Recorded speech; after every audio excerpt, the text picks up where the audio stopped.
I'm all for the Temptations, but kind of a weird play. Zev, where'd you get this one? This was in Buck's library. Okay. I mean, I love it. It was just unexpected. Nobody was expecting that. I was told that you guys were trashing on my music when I was gone, so I'm trying to branch out for you guys. I don't think we were we? I was. Oh. You just say you play the same thing over and over. And also, Oh, yeah, we were. I'm That's not right. sure that this is branching out, Zev, Listen. in the proper way. Well, that's in Buck's library, so I blame love the Buck. Temptations, but like if you're going for demo, whatever. Let's Well, not I'm get just too far into I'm it. experimenting here. Yeah, okay. We'll work it out. We got all year. Well, you can take a Bunsen burner to that one. Got it. Don't play Get Ready by the Temptations anymore. Yeah, but when it comes to Christmas time, you can roll back out. 615-737-1045, always the number. The Nico story has been a daily topic because Zev's been on the Nico alert desk every day. Yes, he is. And it all started with this guy. Pete Nakos from On3.com joins us now. Pete, what's up? How are you? What's going on, guys? Thanks so much for having me on. What up, Pete? I'm sure you're not busy at all nowadays. So let me start with this. I'm sure this happened. Nick and Coach Cordell Landers, they reach out to get your address so they can send you a Christmas card this year? I'm expecting an Easter basket this weekend. Some of that chocolate might be poison now. Watch out. So it's crazy. Like they're still like calling you names and saying you were wrong and all this. And like your initial tweet was they're in contract negotiations, which was proven to be true. Like I don't know why are they? I mean, you can't answer to that. Like why are they still talking? But I'm surprised that they're still talking. Yeah, things I can't control. So walk us through that Thursday where you tweet that Nico and Tennessee are in contract negotiations. What was that day like for you? What was the reaction? I'm sure your phone blew up. Yeah, Thursday is weird. I got a phone call in the morning that, like, hey, he's going in the portal from, like, someone who would know but, like, had no connection to Tennessee or directly with Nico's camp. So that was really weird. And we obviously put out the report that they were in active contract negotiations and just didn't think he was going to play out the way it did. Were you surprised that he missed practice on Friday? Stunned. Oh. Because you know what, guys, like in a situation like that, obviously feel good about what I was reporting, but there's also the other flip side to it where I didn't report he's going in the portal. I just said it is an active negotiation. So they could have easily come out and just been like, hey, he's a ball for life. It's all good. But they went in the complete opposite direction. Yes, they did. So that day, just from what we do, I wake up, I start putting together the show. They do too. We text all day and all this stuff. So at that point, it was like he said, and you're one of the he's. But when he missed practice, I told Slay and Dawn, I threw my pen down, closed my notes, packed my bag. I was like, well, there's our day right there. Once he didn't go to practice, this thing went another level. Yeah. Yeah, it's it's been a week and I'm still a little surprised he didn't go to practice and he left town, and it's just, and he still hasn't officially signed with UCLA or anything like that. Right. So It's not official. And for people that don't know, you're not a Tennessee reporter. You cover the portal and college sports business for On3.com, right? So where does this situation stand as you hear it with regard to UCLA?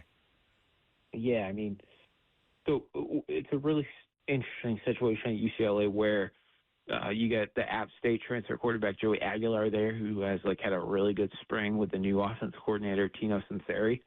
And a lot of the coaching staff has no idea what's going on with Nico. I've talked to a lot of people over there this week, and they haven't been involved in the Nico discussions. A lot of it has just been on head coach Deshaun Foster. So UCLA has their spring game tonight. They're calling it Friday Night Lights. And after that, I think we should get a really good picture of what's going on. But it's been a super weird week in Westwood with everything with Nico. Wow. So a lot of the UCLA coaches don't even know what's going on with regard to that situation. Yeah. That's crazy. Pete Nakos with us from On3.com. Okay, so who was your source then?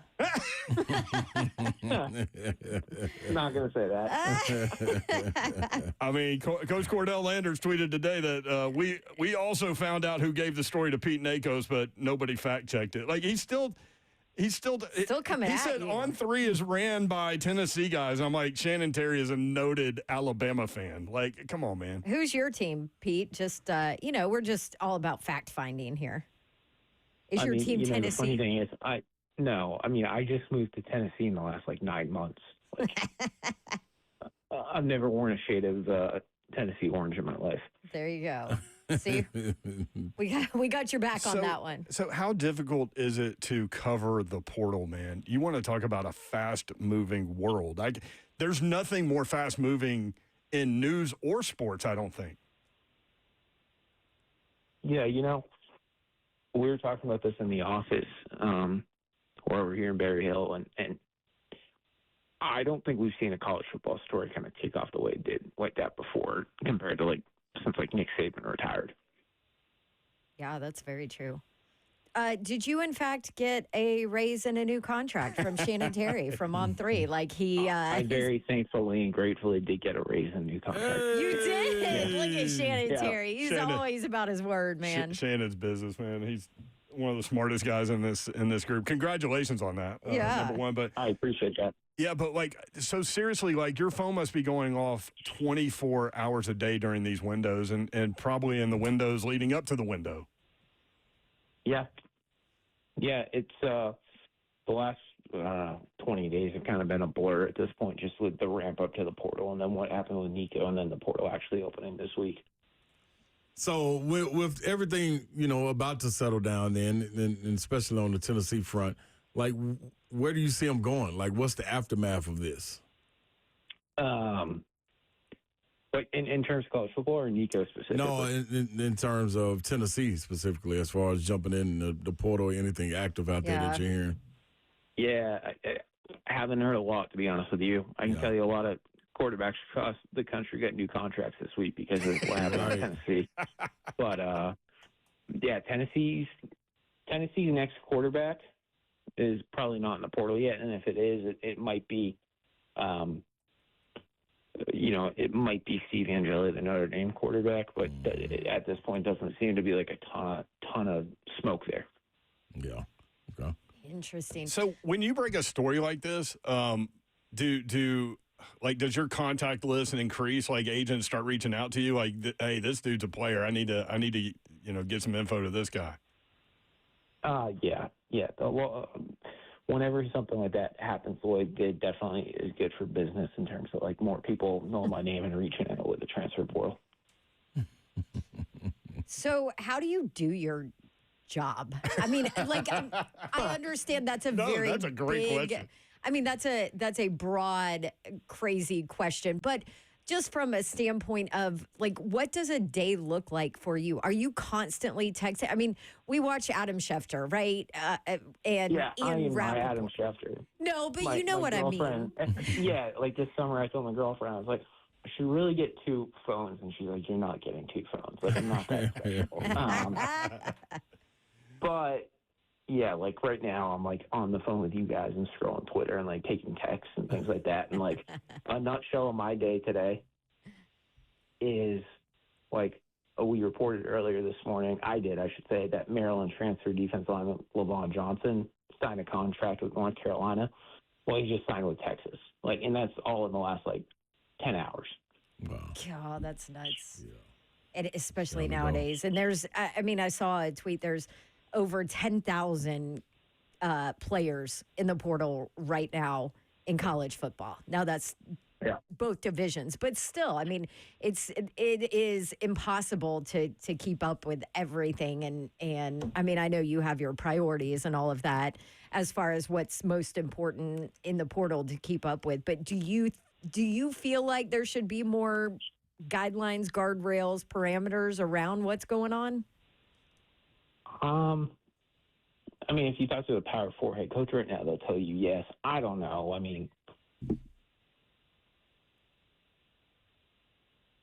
For my job, it's more fun to cover when there's more crazy stuff going on. Us too. Yeah, but I'll tell you, like, this spring portal window is super fascinating just because the talent level isn't there.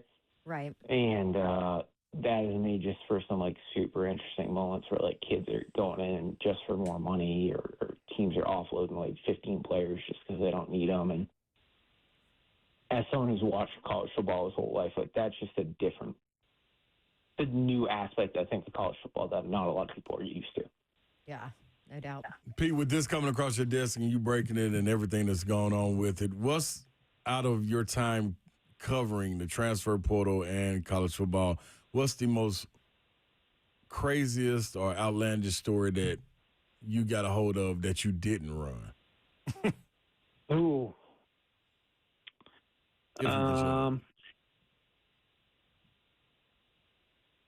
I mean, I'll just say that there's a lot of quarterbacks who got offered a lot of money who are going to be drafted next week. Probably not in the first round. That probably could have come back. And I know I reported the Quinn Ewers stuff, but there was a lot more going on this winter than just Quinn. That's what's interesting about it because, like, you know, Aller comes back, Klubnik comes back. Like, these guys are – I mean, we're in that day and time where guys aren't necessarily going to go, right? Like, we all think, okay, Arch Manning is the guy next year. Well, maybe not. You know what I mean? Yeah, and it wasn't Texas. It was like – I'm not going to name schools. It wasn't Texas. But there's a lot of schools out there trying to get, like, a NFL draft-graded prospect to take some money and just come back. I mean, some of them might do it, too. That's what I'm saying. Yeah, no doubt. Well, interesting stuff, Pete. Appreciate you. It sounded like you got a text message a minute ago. So we appreciate you hopping on, man. Yeah, you bet. I'll talk to you guys. All right, there Thanks, he is. Pete Nakos. You can hear that text message come through. Pete just getting quarterbacks all over the country raises. He definitely needs 2 phones.